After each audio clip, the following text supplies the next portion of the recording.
Hey guys, in this video I'm going to show you some solid evidence of ancient machining technology at Hoysaleswara Temple. There's something very strange about these pillars. If you look closely, you can see these minute circular marks all around the pillar. These are created as a result of machining the pillar on a lathe. This process is called turning.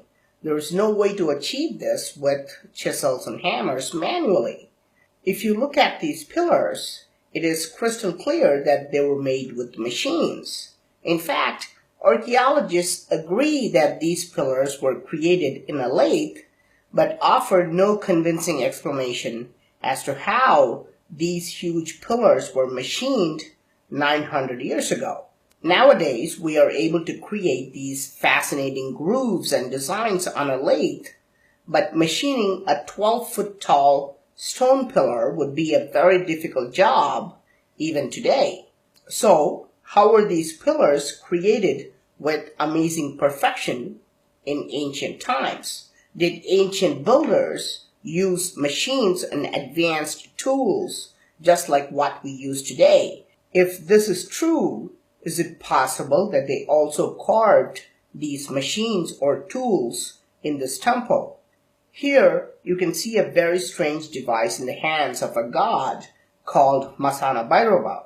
This clearly represents a type of gear mechanism called planetary gears. The outer gear has 32 teeth and the inner gear has exactly half the number, or 16 teeth, which is precisely how we use reduction gears today. If this were just an imaginary tool, how could the ancient sculptors come up with this gear ratio of 2:1? Even more interesting, we can also see a fastener that goes around this mechanism and is locked in the center. Today, we use the exact same technology. We use something called a circlip lock or a snap ring to keep these things in place. If historians are right, how could primitive people working with chisels and hammers imagine such a mechanism? Is it possible that advanced machining technology was used 900 years ago? Is this why we see such perfect pillars?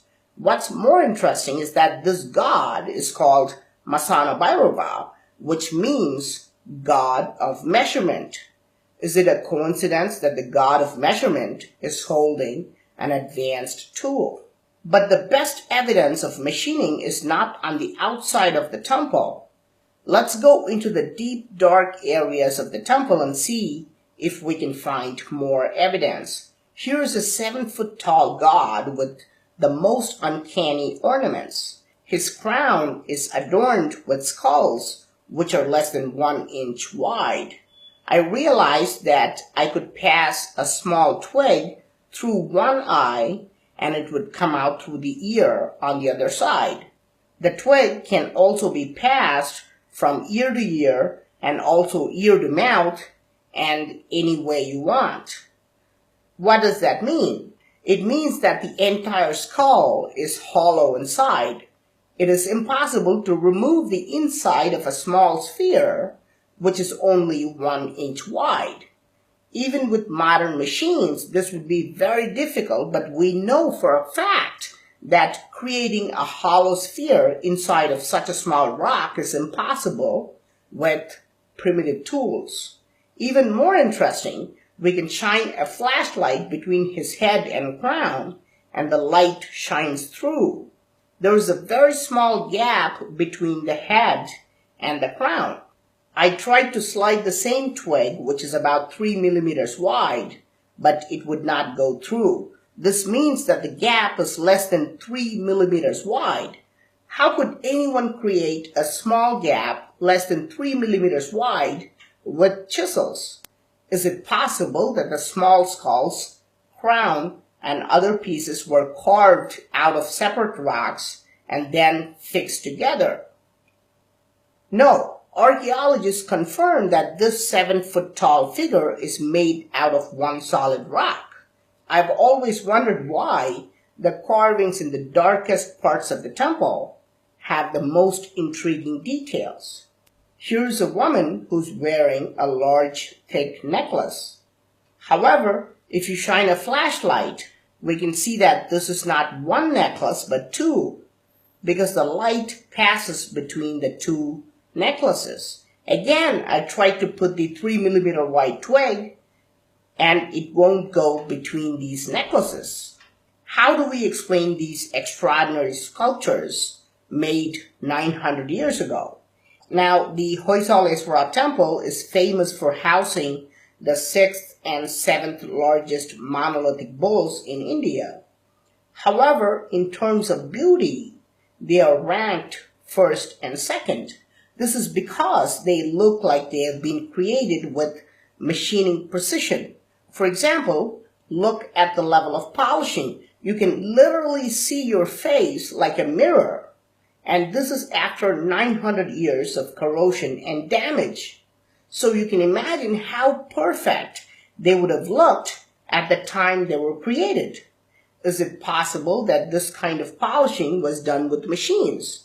Today, we use tools like the rotary burr for this level of polishing. If you look at modern-day drilling and polishing tools, they look like this. Were tools like these also used in ancient times? And more importantly, are these tools also shown in the temple's carvings? Here we can see a tool that almost looks identical to the rotary burr in the hands of a deity. Here's another one that's holding a slightly different tool. Note that the devices look the same, but are not identical. The ridges are different. The drilling and polishing tools we use today also have different ridges for different types of outcome. Around the world, we can see gods holding this mysterious tool that is thought of as pine cones. Are these really pine cones? Is it possible that the gods in this Indian temple are also holding actual pine cones and not tools? Well, there are no pine trees in India, so how could the ancient builders in India have seen pine cones 900 years ago? Since that is not possible, is it possible that these gods shown around the world are holding an advanced tool that was used for machining technology? Is this how the world's greatest megalithic structures were built? Also, many of these quote-unquote pine cones shown around the world are depicted with a long base, just like any modern tool. In a previous video, I've also shown you a telescope carved in the same temple. How was this created without using machines?